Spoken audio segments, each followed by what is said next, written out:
What is the fundamental unit of life? Or, in other words, what is the building blocks of an organism? The answer is cell. Cell make up the body of all living organism.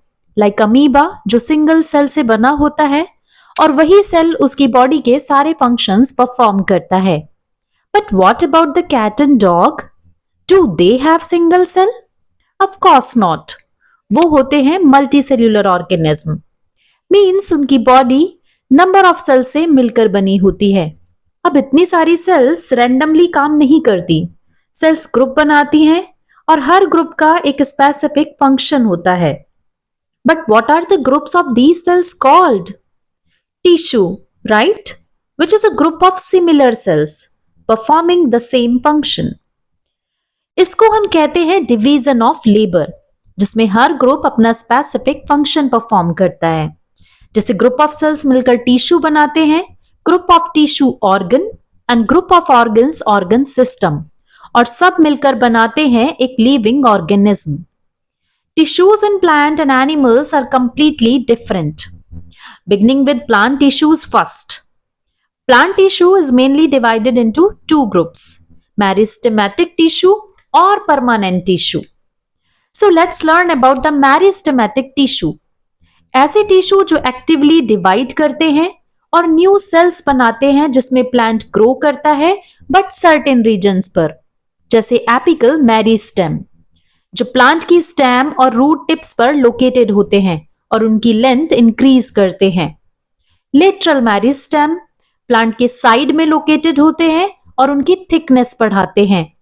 Intercalary meristem plants के nodes या leaf के base पर होते हैं और उनकी growth increase करते हैं. Then we have permanent tissue. ये वो सेल्स होते हैं जो इनिशियली मेरिस्टेमेटिक टिश्यू से बनते हैं बट कुछ टाइम बाद डिवाइड करना बंद कर देते हैं और इस प्रोसेस को डिफरेंशिएशन कहते हैं. अब ये सेल्स एक स्पेसिफिक फंक्शन परफॉर्म करते हैं जैसे strength, flexibility, storage and transport. Permanent tissue को हम दो कैटेगरी में डिवाइड कर सकते हैं, simple permanent tissue and complex permanent tissue. Simple permanent tissue जो सेम टाइप के सेल से बने होते हैं और तीन टाइप्स के होते हैं. पैरेन्काइमा, ये टिश्यू अलाइव होते हैं जिसमें पॉलीगोनल सेल के साथ साथ एक लार्ज सेंट्रल वैक्यूल होता है. इनमें इंटरसेल्यूलर स्पेस होता है क्योंकि ये लूजली अरेंज्ड होते हैं. ये टिश्यू जनरली फूड स्टोर करते हैं. Parenchyma also divided into two parts, क्लोरेन्काइमा जिसमें क्लोरोफिल प्रेजेंट होता है और ये फोटोसिंथेसिस परफॉर्म करता है. वहीं एरेन्काइमा जिसमें लार्ज एयर स्पेस होते हैं और ये एक्वेटिक प्लांट्स को फ्लोटिंग में हेल्प करता है. Next we have collenchyma.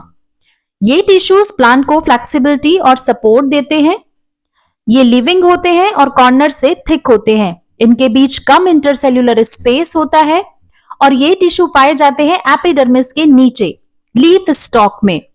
ये टिश्यू प्लांट्स पार्ट को बिना ब्रेक हुए बैंड होने में हेल्प करते हैं जैसे कि टेंड्रिल्स और स्टेम्स.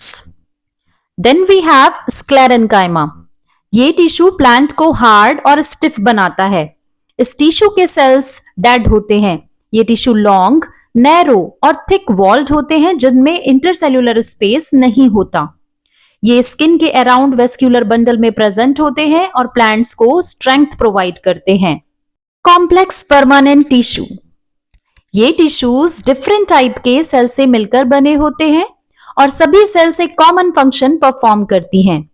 इन टिश्यूज को कंडक्टिंग टिश्यू भी कहा जाता है जैसे कि जाइलम एंड फ्लोएम जो साथ मिलकर वेस्क्यूलर बंडल बनाते हैं और प्लांट के सर्वाइवल में हेल्प करते हैं. जाइलम में ट्रैकेड्स, वेसल्स, जाइलम पैरेन्काइमा और जाइलम फाइबर्स होते हैं. ट्रैकेड्स और वेसल्स की वॉल थिक होती है. ये ट्यूब्यूलर होते हैं due to which they transport water and minerals to the plant. Xylem parenchyma food store करते हैं और जाइलम फाइबर्स स्ट्रक्चर को सपोर्ट करते हैं.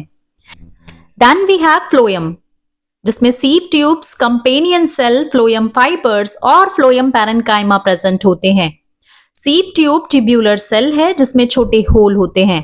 कंपेनियन सेल लीफ से प्लांट के अदर पार्ट तक फूड ट्रांसपोर्ट करता है. फ्लोएम में फ्लोएम फाइबर्स के अलावा सभी लिविंग होते हैं. In our next video, we will dive into animal tissues, so stay connected.